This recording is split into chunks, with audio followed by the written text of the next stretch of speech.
రాష్ట్రంలో తమ ప్రభుత్వం అధికారంలోకి వచ్చిన తొలి ఏడాదే ఢిల్లీలో జరిగిన కర్తవ్య పథలో ఆంధ్రప్రదేశ్ శకటం పరుగులు తీయడం పట్ల ఆంధ్రప్రదేశ్ ముఖ్యమంత్రి చంద్రబాబు సంతోషం వ్యక్తం చేశారు. పర్యావరణ హితం, సహజ సిద్ధమైన వనరులతో చేసే ఈ బొమ్మలు ఆంధ్రప్రదేశ్ కళాకారుల సృజనాత్మకతకు మారుపేరుగా నిలుస్తున్నాయి.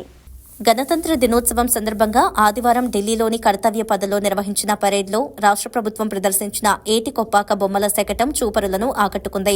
శకటం ముందు వినాయకుడు, చివర ఎత్తైన శ్రీ వెంకటేశ్వర స్వామి రూపాలు, ఇరువైపులా బొబ్బిలి వీణలు, తెలుగువారి కట్టుబొమ్మను ప్రతిబింబించే బొమ్మల కొలువు, చిన్నారుల ఆటపాటల చిత్రాలతో రూపొందించిన ఈ శకటం ఆధ్యాత్మిక భావాన్ని, సంస్కృతిని చాటి చెప్పింది. శకటం నడుస్తున్నంతసేపు విద్యను నేర్పే బొమ్మలు, వినోదాలు, భక్తిని చాటే బొమ్మలు, హస్తకళల హంగులు, సహజ ప్రకృతి రంగులు అన్న గీతానికి రాష్ట్రం నుంచి వచ్చిన కళాకారులు అలాగే చిన్నారులు నాట్యం చేస్తూ ప్రేక్షకులకు వీటి ప్రాధాన్యతను చాటి చెప్పారు. రాష్ట్రంలో తమ ప్రభుత్వం అధికారంలోకి వచ్చిన తొలి ఏడాది కర్తవ్య పథలో ఆంధ్రప్రదేశ్ శకటం పరుగులు తీయడం పట్ల ముఖ్యమంత్రి చంద్రబాబు సంతోషం వ్యక్తం చేశారు. ప్రపంచ ప్రఖ్యాత ఏటి కొప్పాక బొమ్మల శకటం గణతంత్ర వేడుకల్లో ప్రధాని నరేంద్ర మోదీతో పాటు ఇతర ప్రముఖులందరినీ ఆకట్టుకుందన్నారు. పర్యావరణ హితం, సహజ సిద్ధమైన వనరులతో చేసే ఈ బొమ్మలు ఆంధ్రప్రదేశ్ కళాకారుల సృజనాత్మకతకు మారుపేరుగా నిలుస్తున్నాయని వ్యాఖ్యానించారు. దీనికి కారణభూతులైన వారందరినీ మనస్ఫూర్తిగా అభినందిస్తున్నానని ఎక్స్ లో పోస్ట్ చేశారు. Now approaching the saluting dais is the tableau from Andhra Pradesh depicting Eti Kopaka wooden toys, an eternal heritage of Andhra Pradesh. A 400-year-old craft tradition celebrated for its eco-friendly, smooth, vibrant and toxin-free toys. ఏటి కొప్పాక బొమ్మలు బొమ్మలు బొమ్మలు ఆంధ్రప్రదేశ్ బొమ్మలు.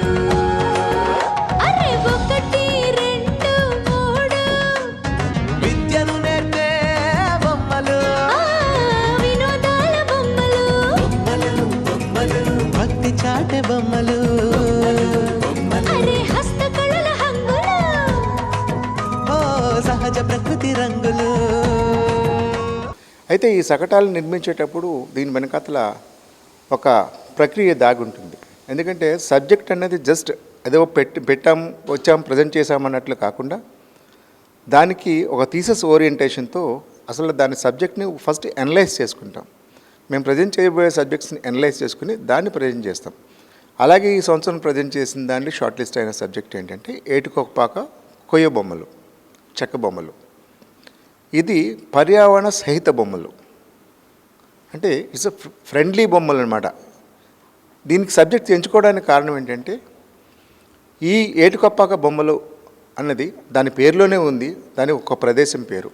అంటే ఆ ప్రదేశానికి అది link అయి ఉంది. అందుకోసమే దీనికి 2017లో జియో ట్యాగింగ్ ఇవ్వడం జరిగింది. జియో ట్యాగింగ్ ఇవ్వడం అంటే ఏంటంటే అటువంటి బొమ్మలు ఆ పర్టికులర్ ప్రదేశంలో తప్ప మరి ఇంక ఎక్కడా దొరకవు, ఎక్కడ తయారు చేయబడవు, ఎక్కడ ప్రదర్శింపబడవు. ఒకటి ఏంటంటే వాళ్ళలో నిబిడీకృతమైన కళని మనం బయటకు తీసుకొచ్చి ప్రపంచానికి ఎక్స్పోజ్ చేయాలి. ఆల్రెడీ జియో ట్యాగింగ్ ఉంది, ఎక్స్పోజ్ అయింది. కానీ ఇది ప్రపంచం అంతా గణతంత్ర దినోత్సవంలో ఎంపిక కావడం వలన సుమారు 150 దేశాలు మన గణతంత్ర దినోత్సవాన్ని వీక్షిస్తూ ఉంటాయి. సో మనం పెట్టిన శకటం వలన 156 దేశాల్లో ఓహో ఇట్లాంటి ఒక కొత్తది ఉంది అని తెలుస్తుంది. 156 దేశాల నుంచి కూడా మనకి వర్తకం వస్తుంది, వాణిజ్యం జరుగుతుంది, ఇక్కడ వాళ్ళకి భృతి దొరుకుతుంది, ఇక్కడ మన ఎకానమీ పెరుగుతుంది, రాష్ట్ర ఎకానమీ పెరుగుతుంది. ఇంతేకాకుండా ఒక కళ చచ్చిపోకుండా బతికించేందుకు కూడా మనం దోహదపడినట్లు ఉంటుంది. అందుకోసం ఈ సబ్జెక్ట్ని ఎంచుకుని ప్రజెంట్ చేయడం జరిగింది.